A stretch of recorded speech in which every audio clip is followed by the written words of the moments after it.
Namaste. Welcome to our continuation of an analysis of the 40 essential virtues for successful sadhana and actually successful spiritual life. The 24th virtue, freedom from hypocrisy. Being an utterly genuine person, being always what you are, not pretending to be something more than you are or pretending to be something less than you are. That kind of, oh, I'm just nothing, I'm the dust of your feet. Run away. You're really encountering a big ego. Instead, you're just what you are, which also means you don't not tell people about things. I've seen this happen. Oh, one time, Anandamayi Ma. Now think, Anandamayi Ma. Many worshipped her as God. To me, she was the absolute, is the absolute. Well, the absolute should be omniscient, right? So one time I remember up in Kankal, Haridwar, um, I came to the ashram and Mom was there talking to a group of people, maybe about 20 people. And she was talking and laughing and talking. And Mom was enjoying herself. But the interesting thing was, a few people were kind of smiling, but a lot were there like, this is what Ma was doing. Ma told how Vijayananda, who was a very real sadhu, who actually had come all the way from France and had gone to Sri Ramana Ashram and said, I want to know if there's anyone living in India now that is of the stature of Ramana Maharshi. Well, that was a big thing to ask because Sri Ramana was one of the greatest in India's recorded history. They said, yes, there is Anandamayi Ma. To us, she's Ramana Maharshi in female form. Go there. So he went. And he became a real sadhu, a kind of a ferocious sadhu in a positive sense, like really self-disciplined. A brilliant man, incredible intellect. And he was very, very strict and very, very disciplined. So he had come the way he lived in Almora. Those who know about India, Almora is kind of a tourist place and a place where people also go to settle because the weather is perfect. The Himalayas are there. It's incredibly beautiful and so on. It's very ideal. And Mother told him to go to Almora, that he should go there. And there was an ashram, Anandamayi ashram there. He could stay and so on. So he did. And there in that environment, he didn't have to worry. His digestion wasn't very good, and he didn't have to worry about the food and this and that. But he'd come down there to come down. And what you could see in the street was often just all you could eat. So way before dawn, Ma had started thinking about how he must be in distress. He must be in misery, actually.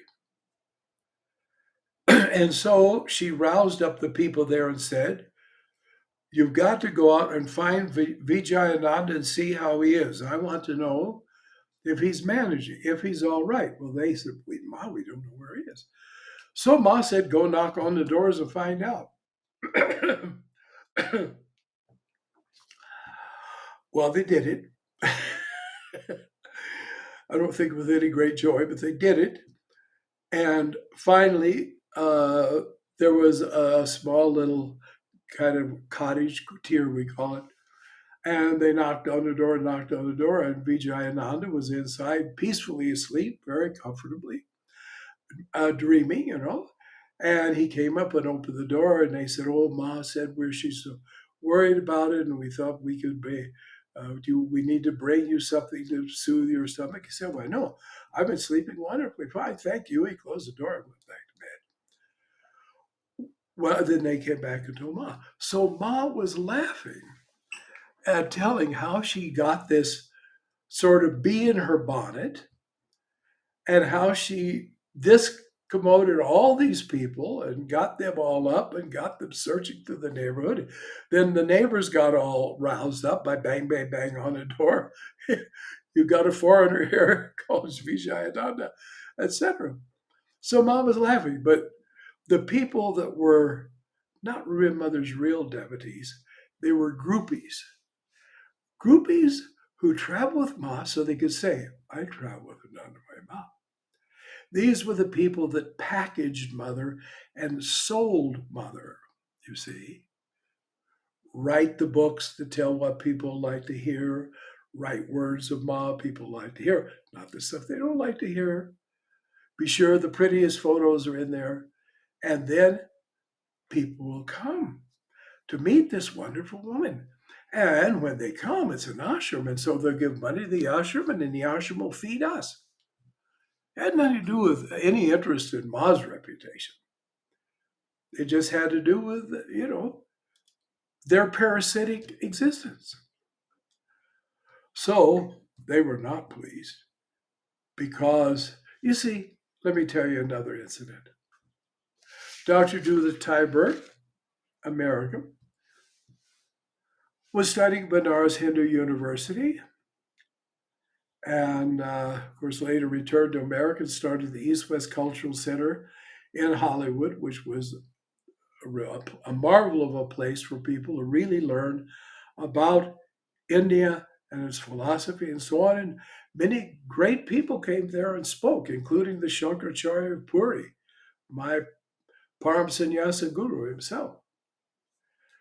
And so, anyway, there she was. And, the Benares climate is not something that people go to seek out. It can be hellishly hot. I speak by experience. And she didn't have very strong digestion anyway, and et cetera, et cetera. But she stood firm. And Ma came and stayed at the Anandamayi ashram. And so it was an odd time where people usually didn't go. It was actually rather late at night. But she just thought, "Oh, I've got to see Mom, got to see her today." So she went through all these little alleyways and so on, alleyways I've traversed. And when she came, she was going toward the main gate of the ashram, which would definitely be locked. But she passed by in the wall, there was a door that was more to the side of the ashram. And the door opened, and here was one of the women who traveled with Mother and said, "Ma sent me to find you. Come with me. I'll take you to Ma." She was quite amazed. So, of course, she went. When she bowed down to Ma, and she said, "Ma, how did you know I was coming and where I was?" And Ma said, "I saw you in my heart." Well, naturally, we like that. But the world is duality. So you got to learn to take both. So the sensible people accepted Ma when she was according to the right picture people wanted, and Ma was just as all right when she didn't act. For example, the time I saw Mother lift up her hand and scream at a woman to get away, shout, I should say, wasn't high pitched. "Chore," she said, "chore, chore." And she meant, "I'm going to knock you over if you don't get out of here." No, I expect I'm the only person who will ever tell that. But you know, Krishna was a savior, but he also was a warrior, and he also said to Arjuna, mow him down. So it's also hypocrisy on our part to hide the truth about other people. Yoganandaji did incredibly funny things. He did incredibly embarrassing things for the egotists. I won't take up your time right now with all that, though I do remember that one time. Now I'm going to talk vulgar. One time in the cafe there at the Hollywood Center on Sunset Boulevard, somebody, how do we say it? We're so delicate. Passed gas. Okay? Not much of a sound. And somebody kind of looked, and Brahmacharya and Mildred said, look, I remember the time that Master blew this place apart. In other words, he was a colossal person and he had a big colossal gas explosion. Well, you see, the people who weren't interested in Yogananda, they were interested in an image of Yogananda that they wanted to hold up, you see. So people like dear sister with joy, yeah, she smiles and I remember that too. But the others, oh my goodness. So it is. So it is. So it is. You see? And Ma knew how to do this too, to get rid of those people, basically. So anyway, Ma was what she was, and if you didn't like what she was, you could always go somewhere else, and people usually did. Although when they got somewhere else, they said, it was one of the most wonderful spiritual experiences of my life. Yeah, sure, there were especially these these Americans that would go and come back with their photos and come back with this and Ma touched that and this is it's wonderful. But look at their life. They lived like any ignorant person that was living next door to them. Ma made no difference in their life because they made no difference in their life.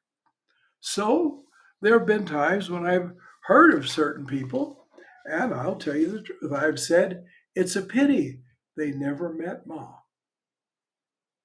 because they never did meet Ma. They saw a form, they heard a voice, and it got rid of them by being very nice to them and giving them what they want, giving them what they wanted. But no mark had ever been made.